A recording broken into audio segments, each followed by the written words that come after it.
একজন বড় আদিব শাইখুল আদব এজাজারি রহমতুল্লাহ আলাইহি, আমাদের ওলামায়ে কেরামের নাম জানার কথা, দেওবন্দের হযরত লিখেছেন একটা সূক্ষ্ম কথা।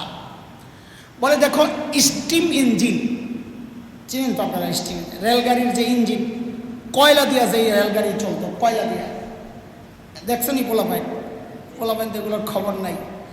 কয়লা দিয়া রেলগাড়ি কেমনে চলে রে পোলাপাই? হ্যাঁ, এটা কয়লা আগুন জ্বলে, ডিব্বার মধ্যে পানি রাখা বড় ট্যাঙ্কির মধ্যে, ওই পানিটা গরম হয়, গরম হইয়া বাষ্প তৈরি হয়। দুইটা পাইপ থাকে বাষ্প বের হওয়ার, একটা দিয়া বের হইয়া ধাক্কা মারে, ওইটা যাইয়া ওই পাশেরটারে বন্ধ করে দেয়, আবার ওই পাশেরটা ধাক্কা মারলে এই পাশেরটা বন্ধ হয়। একটা ধাক্কা যায় আরেকটা খোলে, আরেকটা ধাক্কা দেয় আরেকটা খোলে। ওই দুইটা আবার চাক্কার সাথে লাগানো, একটা ধাক্কা দিলে ওটা উপরে দেওয়া যায়, আবার আরেকটা নিচেতে ধাক্কা দিলে ওইটা, এভাবে চাক্কাটা ঘুরে। এটাকে বলে স্টিম ইঞ্জিন। আচ্ছা, এই বিশাল রেল, টনকে টন রেলগাড়ি, এই রেলগাড়িটাকে এই সামান্য পানির এই বাষ্প এত শক্তি দিয়ে এটাকে চালাইতেছে, ঘটনা কি? ঘটনা কি? বলে ঘটনা হচ্ছে, যে কোনো বস্তুর তার স্বভাবজাত যে চাওয়া আছে, স্বভাবজাত চাওয়াকে যখন আটকায়া দেওয়া হয়, তখন সেটা দ্বিগুণ, বহুগুণ, শতগুণ, হাজার গুণ বেশি শক্তিশালী হয়ে যায়।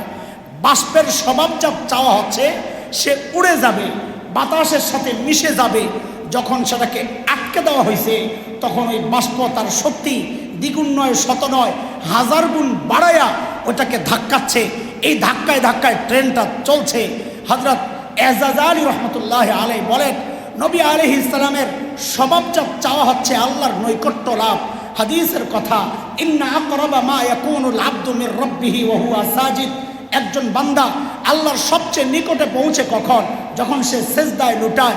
নবী আলাইহিস সালামের জীবনের সবচেয়ে বড় চাওয়া আল্লাহর নৈকট্য লাভ। ওই ফাসজুদ ওয়াক্তারিব, সেজদা করেন আর কাছে আসেন আমার, আল্লাহই তো হুকুম করেছেন। এখন ওই সেজদা অবস্থায় আছেন, আল্লাহর নৈকট্য লাভের ওই অবস্থায় আছেন।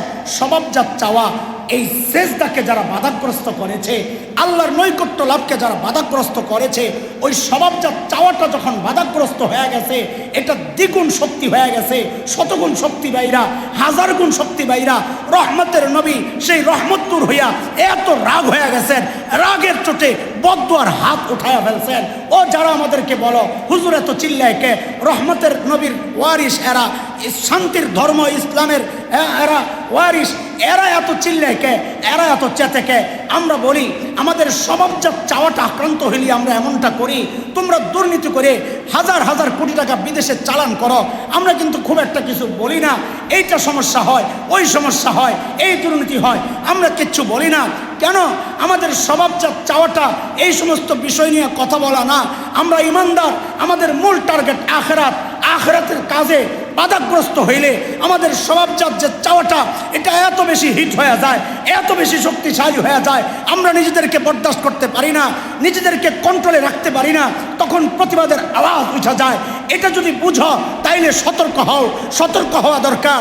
আমরা মুসলমান, আমরা আমাদের বিবি বিধবা হয়, আমাদের কোনো পরোয়া নাই, আমরা এতটা খেপব না।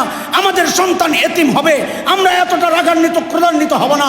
কিন্তু মনে রাখো, দ্বীনের শরীয়তের ছোট্ট একটা বিষয় নিয়ে যদি কেউ বিদ্রুপ করো, বাধাগ্রস্ত করো, আমার কোনো বোন আর ভাইকে ইসলাম চর্চায় প্র্যাকটিসে যদি বাধা সৃষ্টি করো, অপপ্রচার করে করে তাদের বদনাম বিশ্বময় ছড়িয়ে দাও, তাদেরকে সামাজিকভাবে বয়কটের ডাক দাও, শুনে রাখো মুসলমানের হৃদয়ের কথা এটা। পেট যদি দেয়ালে ঠেকে যায়, আমাদেরকে কিন্তু স্তব্ধ করা যাবে না। আমাদের প্রতিবাদ প্রতিরোধ এমন একটা পর্যায়ে চলে যাবে, কসম আল্লাহর, তখন কিন্তু পালাবার রাস্তা পাবা না।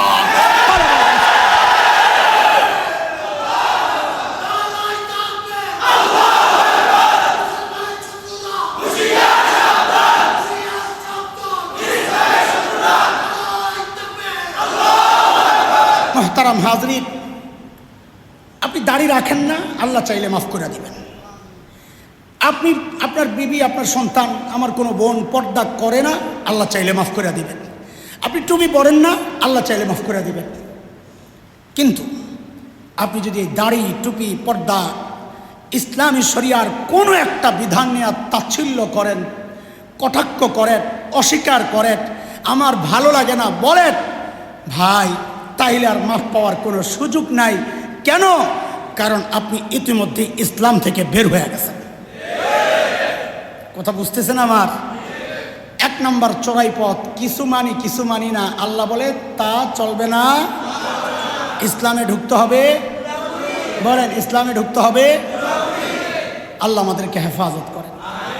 ইমানের নিয়ামত যেটা চাইয়া পাই নাই, না চাইয়া পাইছি, এখন চাইবেন আল্লাহ যেন হারায়া না যায়। রব্বানা লা তুজিগ কুলুবানা বাদা ইয হাদাইতানা ওয়া হাব লানা মিন লাদুনকা রাহমা ইন্নাকা আনতাল ওয়াহ্হাব। চরিত্রহীনদের পক্ষে যদি কেউ কোনো খেলোয়াড় নেও, শুনে রাখো আমরা তোমাদের হিতাকাঙ্ক্ষী, তোমাদের ভালো চাই। দুনিয়ার এই সামান্য লোভ লালসা, সামান্য অর্থের জন্য তোমাদের ঈমান চলে যাক, এটা আমরা চাই না বলেই বলছি, হিতাকাঙ্ক্ষী হয়ে বলছি, শাসক হিসাবে নয়, আন্তরিকতার কারণে বলছি। যদি এই ছেলেটার পাশে না দাঁড়ায়া উল্টা তাকেই তোমরা শাসাইতে যাও, তাকে তার বক্তব্য থেকে ফিরে আসার জন্য আহ্বান করো, উল্টা বক্তব্য দিতে উৎসাহিত করো, খবরদার খবরদার। বড় স্পর্শকাতর বিষয়, দুনিয়া হারায়া যাক, জাতীয় দল থেকে তোমার নামও কাটা যাক, কিন্তু মনে রেখো জান্নাতীদের নাম থেকে যেন তোমার নাম কাটা না যায়। জাতীয় দল থেকে নাম কাটা গেলে কিচ্ছু যায় আসে না, দুনিয়ার সম্পদ থেকে বঞ্চিত হলে কিচ্ছু যায় আসে না। মুসলমান তার সব ত্যাগ করতে পারে, ঈমান ত্যাগ করে জান্নাত হারাইতে পারে না। তোমরাও জান্নাত হারাইও না। তার চারপাশে শক্তিশালী বলয় তৈরি করে নাস্তিক পাড়ায় তোমরাও আগুন লাগায়া দাও, বলো আমরা ওর সাথে আছি। সারা বাংলাদেশের মুসলমান আমরাও বলছি আমরা তার সাথে আছি, তার বক্তব্যের সাথে আছি, তার চেতনা মূল্যবোধের সাথে আছি। এটাই ইসলাম, এটাই ইসলামী মূল্যবোধ, এটাই নারীর অধিকার, এটাই নারীর স্বাধীনতা, এখানেই নারীর মর্যাদা, এখানে নারীর সম্মান। পুরুষের সাথে রাস্তায় ঘুরে বেড়ানো, যা তা করা, এটা নারীর সম্মান আর মর্যাদা না। নষ্ট ভ্রষ্ট নারী ছাড়া এর পক্ষে কোনো নারীও কথা বলতে পারে না। নষ্ট ভ্রষ্ট চরিত্রহীন কোনো ছেলে ছাড়া এর পক্ষে কোনো পুরুষও কথা বলতে পারে না। কোনো মুসলমান এই বক্তব্যের বিরোধিতা করতে পারে না। মিক্স চলাফেরা, এই বক্তব্যের বিরোধিতা যে করবে বুঝতে হবে তার দিলের মধ্যে ঈমান নাই। বাহ্যিকভাবে সে মনে করছে মুসলমান, আসলে সে মুরতাদ হয়ে গেছে। তার নিজেরও খবর নাই, তার সমাজেরও খবর নাই। এই বিষয়ে আপনাদেরকে সতর্ক করতেছি। আল্লাহ আমাদেরকে হেফাজত করে। আরেকটা গোপন রাস্তা, গোপন তো না, সরু রাস্তা, আয় আল্লাহ, সেটা হচ্ছে যুক্তিতে মানলে মানব। এখন যুক্তিতে যদি ধরে তাইলে মানব, আর যুক্তি না মিললে মানি না, এমন এক পক্ষ আছে। আছে আছে শরীয়ত যুক্তি দিয়ে বুঝতে চায়, আছে? কথা বলেন না আপনারা? শরীয়ত যুক্তি দিয়ে বুঝতে চায় এমন পোড়া কপাল আছে। এই পোড়া কপালরা মূলত ইবলিসের দোসর। কার দোসর? বলেন কার দোসর?